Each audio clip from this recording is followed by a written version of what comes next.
Hello, Ma'am Catherine. Ayan, dito na lang muna tayo sa gilid. Ayan, Ma'am Catherine, and alam ko po na alam niyo na kung kanino galing ang surprise ito para sa inyo.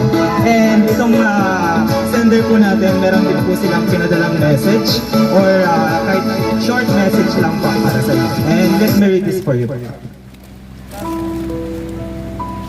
Ayan, this message is very short na yun po.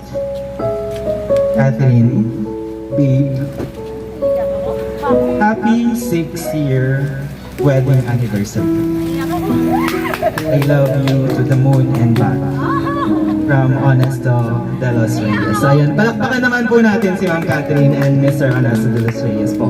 And ma'am, meron po ba kayong message para po kay sender, para po kay Mr. de los Reyes? Babe, thank you. Naiiyak ako, promise. Na-surprise ako. Thank you. Tapos, hindi ko ina-expect. Akala ko joke lang to. Yun pala totoo. Thank you. Sobra. Na-surprise ako. Thank you. I love you. Happy anniversary. Ayan, napaka-emotional po ni Ma'am Catherine. So palakpakan naman po ulit natin, Ma'am Catherine. And once again, happy 6th-year wedding anniversary po sa inyo, Ma'am.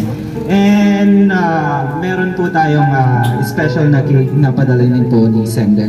And at the count of 3, I will always remember the day you kissed my lips, light as a feather.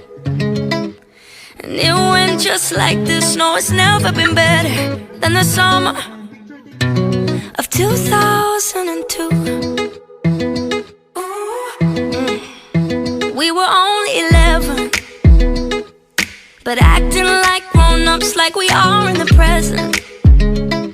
Drinking from plastic cups, singing love is forever and never. Well, I guess that was true. Dancing on the hood in the middle of the woods of an old Mustang, where we sang songs with all our childhood friends. And it went like this, say,